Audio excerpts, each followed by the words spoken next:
welcome back to Cooking Matters. My name is Lorna and I'm the Nutrition in Action Educator for the YMCA. Today's Cooking Matters lesson is brought to you by Share Our Strengths and is funded by the Michigan Fitness Foundation.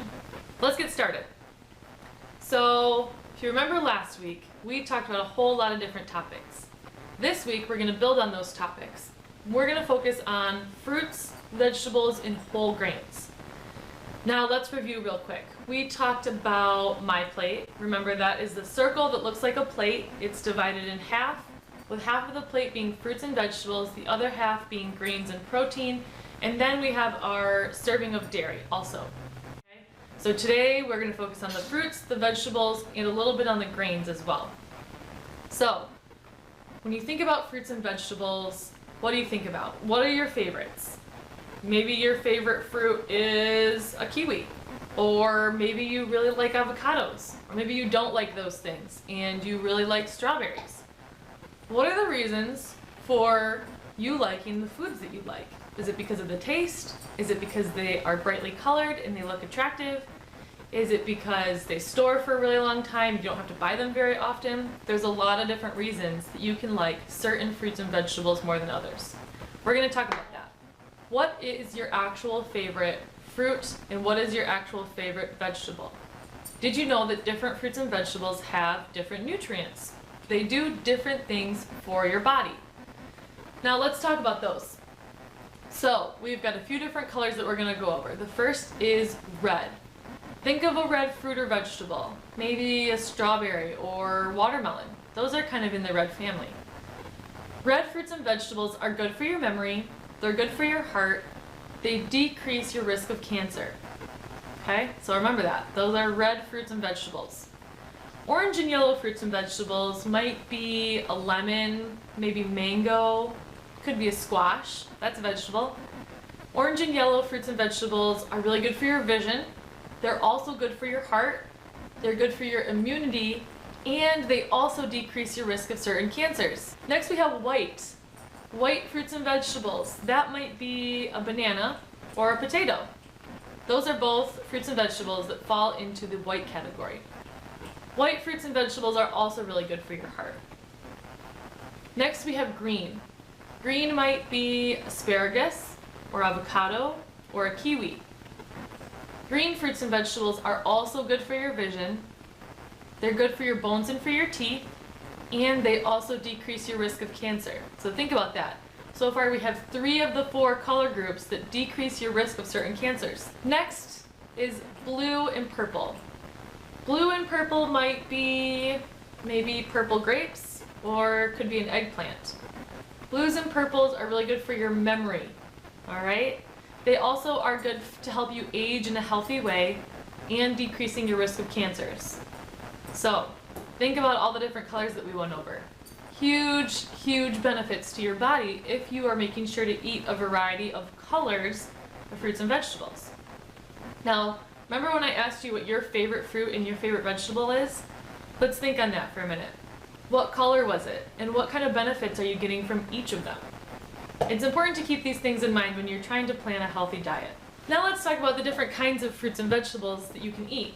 We have a few different types. You can eat fruits and vegetables fresh, you can eat them frozen, you can eat them canned, you can eat them dried, and you can get 100% juice. No matter how you choose to eat your fruits and vegetables, they all count towards your daily goal. We'll talk about the recommended amounts in a few minutes. Each kind of fruits and vegetable has its different pros and cons. Let's go through those. So fresh fruits and vegetables, those tend to have the most nutrients in them. They also can be a little bit more expensive and they don't always grow the whole year, so it can be harder to find them all year round. For example, corn has a peak growing season in the summer, so it's kind of hard to find fresh corn in the winter. If you do find it, it's probably going to be a little bit more expensive. Fresh fruits and vegetables don't always last quite as long though either, so it has some different pros and cons. Next up is frozen. Frozen fruits and vegetables tend to last a pretty long time. They are picked at their peak and then they are frozen, and so they tend to have still a lot of nutrients. Although not quite as much as fresh fruits and vegetables have, It still is a lot, and it still counts towards your daily goal. Frozen fruits and vegetables can last for a really long time in the freezer. It depends on which food that you have that you're freezing, when it was picked, and what brand, so make sure you read the package to find out how long it can last in the freezer. Frozen fruits and vegetables tend to not cost so much either, at least not as much as fresh fruits and vegetables might cost. Next up is canned. Canned fruits and vegetables are also picked at their peak, and then they're put into a can. So they will have some nutrients in them. Although it's not the same as having a fresh fruit or vegetable, it still has nutrients and it still counts towards your daily goal. Something to consider when you're buying canned fruits and vegetables, which tend to be pretty cheap, is everything else that's in the can besides the fruit and vegetable. Think about canned pears, for example. Canned pears are generally sitting in a liquid that has quite a bit of sugar and sometimes can have some sodium in it. If you're going to eat these canned pears, it's important to rinse them before you eat them. That way you're making sure that you're getting as much of the fruit and vegetable as possible without the added sugar in the can that the pears are sitting in. Think about canned corn. When you dump out canned corn, it's also sitting in liquid. Make sure to rinse it before you eat it. You'll want to rinse it until you don't see any more bubbles coming up. That means most of the sodium is gone. Next up is dried fruit. Dried fruits and vegetables tend to be a little bit more expensive. They tend to be a little bit higher in sugar content, but they tend to last a really long time. So if you're worried about buying something and it going bad too soon, dried fruits and vegetables might be a good option. The downside is that, like I said, they tend to have a lot of sugar. So it's important to eat them in moderation and think about how often you're eating dried fruits and vegetables versus fresh, frozen, and canned. Our last form of fruits and vegetables is 100% juice. Now, it's really important to eat 100% juice and not a juice cocktail. You can find out what it is that's in your juice and if it's mostly sugar by looking at the ingredients list. Now, we talked about that last week. Remember, you want the first thing on your ingredients list to be what you're actually eating. For example, in 100% juice, what you should see is the type of juice or the type of fruit used in your juice listed out as the very first thing. That's how you know you're getting 100% juice and not a juice cocktail. Juice cocktails tend to be loaded with sugar. As you can see, different forms of fruits and vegetables have different pros and cons. It's important to keep these in mind when you are thinking about what you're going to be eating and if you're planning out your meals. Think about cost, storage, nutrients, price, and anything else like your preferences. Remember, no matter what form of fruits and vegetables you're eating, they all count towards your daily goals. Now, let's talk about the general recommendations for eating fruits and vegetables on a daily basis. It really depends on the person, it depends on your age, and it depends on your gender. So we'll talk about the general recommendations for adult men and women, but remember, this might not be exactly right for you. The general recommendation for fruits for adult women is 1.5 to 2 cups every day.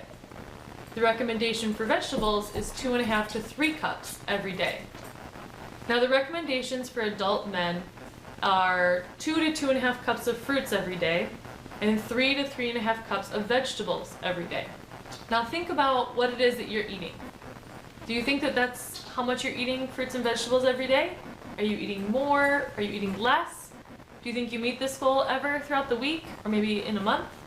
If not, it might be a good idea to start measuring your fruits and vegetables over the next few days.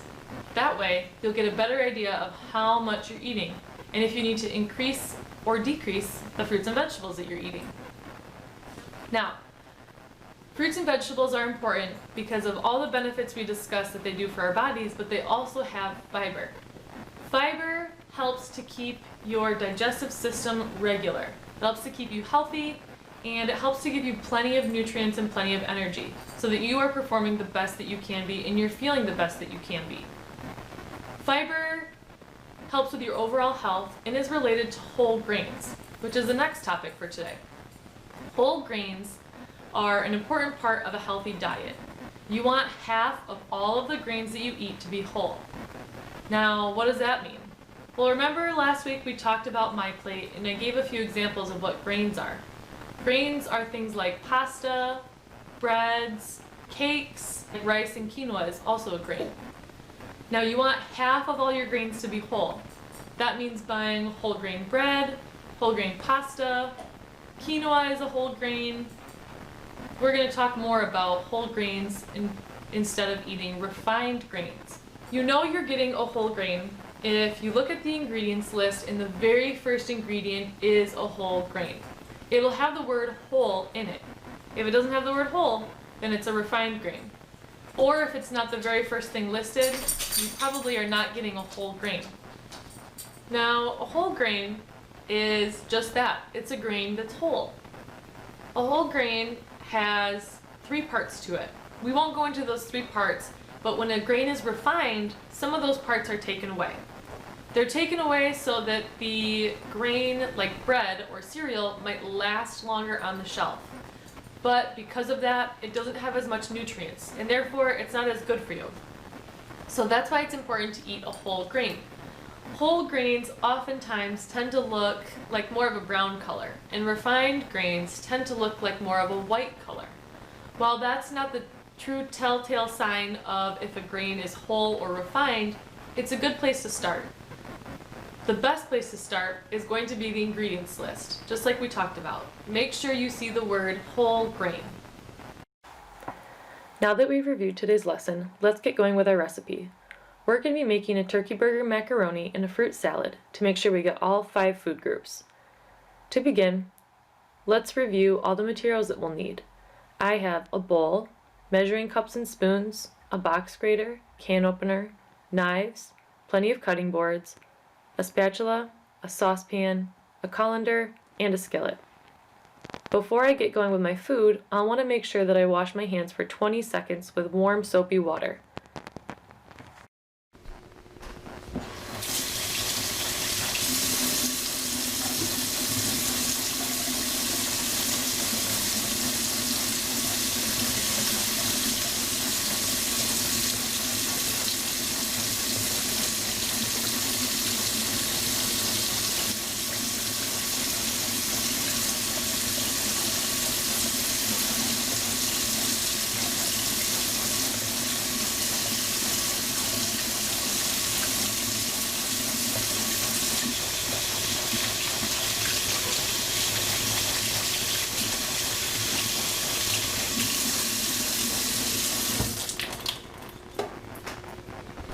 Now that I've washed my hands, I'm good to go to start using my ingredients. First up is whole wheat macaroni, then I've got a green bell pepper, a small onion, a couple cloves of garlic, a can of diced tomatoes, no salt added, low-fat cheddar cheese, and some spices. I'm using thyme, black pepper, and salt. I've also got my meat thawing in cold water in the sink. I'll want to begin by cooking my macaroni according to the package directions. Next, I'm going to dice my bell pepper. I'll want to get a clean cutting board as well as a clean knife. To begin with our recipe, I'm going to start by cutting the vegetables. First one is the green bell pepper. Now, as you're cutting, make sure that you're using the bear claw method to keep yourself and the food safe. Feel free to cut the pieces into whatever size you'd like. And you can keep the white pieces that are on the inside of the bell pepper on as well, or you can throw them away. As long as you're being safe, the size and the shape of the bell pepper pieces do not matter.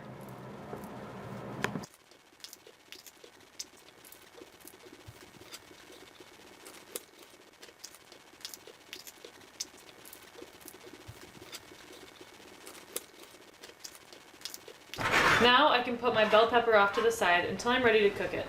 I'm going to get a brand new cutting board, as well as a brand new knife. Remember to use the bear claw method. Now as I'm cutting this, think about all the different kinds of fruits and vegetables that I'm using. Do you think that this onion has the same benefits to your body that we talked about earlier that other white fruits and vegetables have? Once the onion is all chopped up, place it on the side. The only thing left to cut up in our recipe today is garlic. Now to chop up the garlic, you'll want to still use the bear claw method and try and get your pieces into manageable sizes. Your first few cuts will pull off the skin that's holding the garlic clove together. You can remove these pieces if you'd like, although it's not totally necessary, so don't worry about it if you miss a few pieces. Now I can stop chopping them finely. To do this, use extreme caution. Put your hand on the top of the knife like this and rock your knife back and forth over the food that you're cutting. This will allow you to quickly cut all of your food into small pieces. Feel free to use your own discretion to decide what size you would like your garlic cloves to become. Don't forget to check on your meat as it's thawing under the running sink, and to check on your pasta. Next up, I'm going to grate my cheese.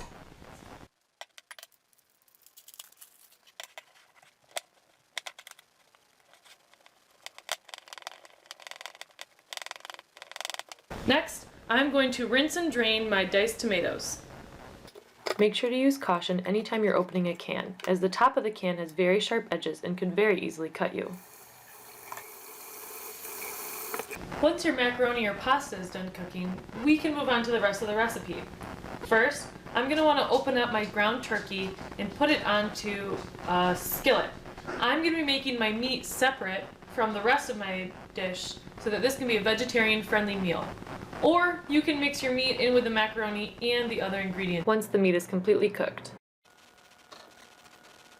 Now that I've handled raw meat, I'm going to make sure that I wash my hands so that there's no cross-contamination.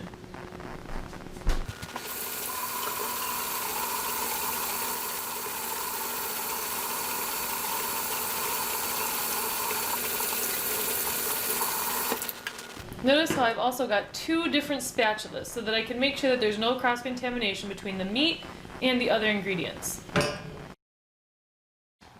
We'll carry on with our recipe by adding the macaroni and all of our other ingredients into one saucepan.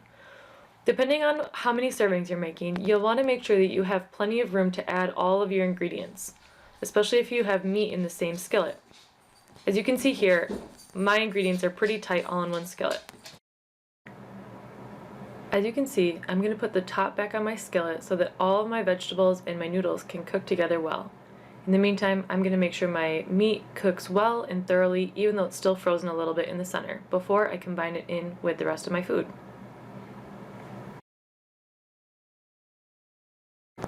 Next up is a fruit salad.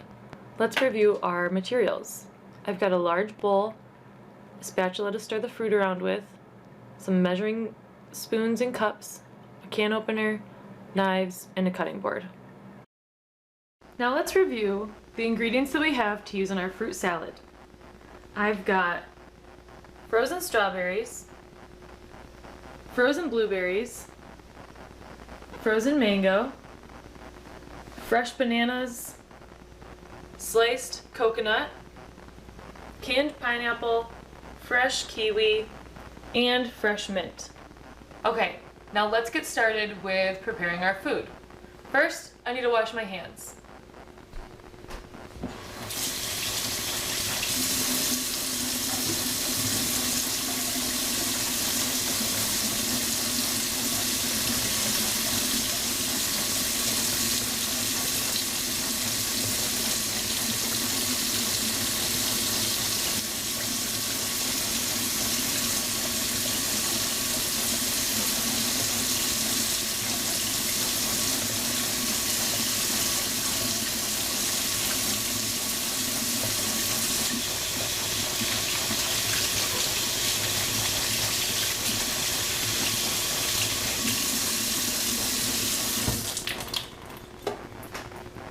Now that I've washed my hands, let's get started preparing our meal.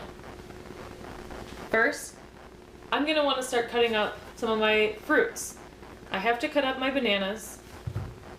I'm going to have to cut up the kiwi. I'm going to have to drain and rinse my pineapple chunks. And I'm going to have to chop up my mint leaves. As you can see, I have multiple knives and multiple cutting boards. I want to make sure not to cross-contaminate. So I have one different knife for every single thing that I'm going to have to cut. And 3 different cutting boards to use as well.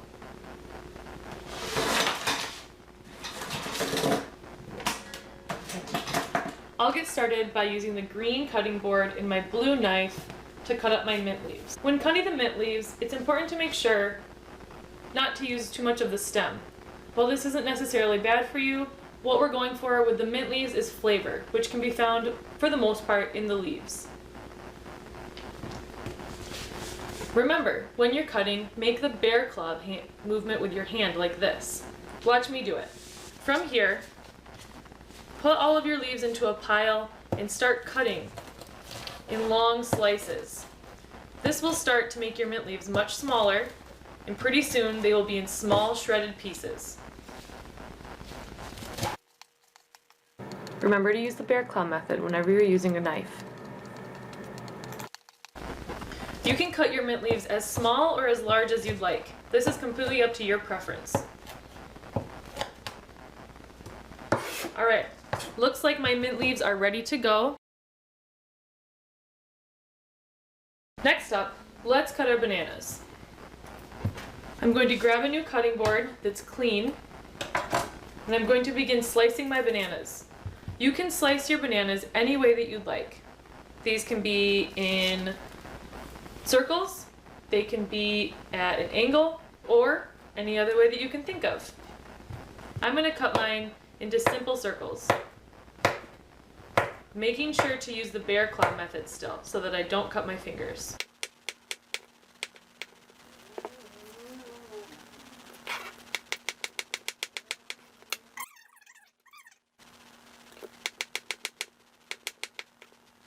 You can see the size of my bananas here. Each one's a little bit different, bite-sized piece. With our kiwi, leaving the skin on it so we can get a little bit more fiber. I'm gonna do that. While you don't have to, I challenge you to try your kiwi with the skin on it. You'd be really surprised that you won't even tell the difference, and you'll be getting a lot more nutrients. It'll be easier to put the flat side down that you've just cut, and that way your kiwi won't roll around.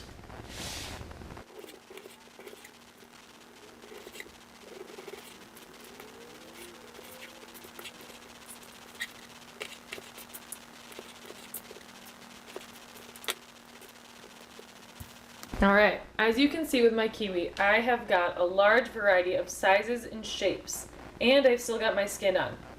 Next, all I have to do is pour everything into my bowl, drain my pineapple, and I'll be ready to go.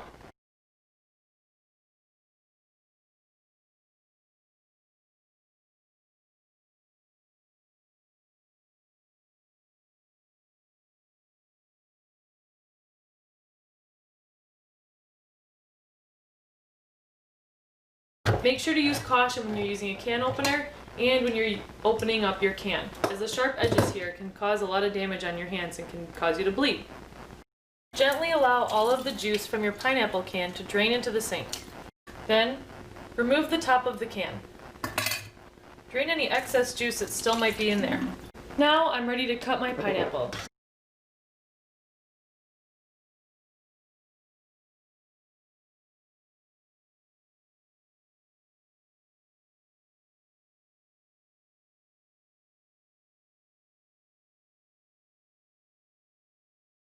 I've got lots of colors in here. Red for my strawberries, orangey yellow for the mango, green with my kiwi and with the mint leaves, white with the coconut, and blue with the blueberries. I've hit every single color on the nutrient scale for fruits and vegetables. Okay, now that we've gotten to cooking, let's review what is in our recipe today. What of the 5 food groups do you see? Do you see any fruits, vegetables, grains, protein, or dairy? What about fruits and vegetables? Which fruits and vegetables do you see? And what colors do you see? Remember, we talked about the different benefits that can be found in different colored fruits and vegetables. Do you remember what those benefits are, and could you list them? What about whole grains? Remember, we'll want to look at the ingredients list to find out if the grain is whole or if it's refined. Next week, we're going to talk about packaged snacks and foods and different types of fats that are found in our foods. This is a really good recipe, a really good lesson, and I hope to see you there.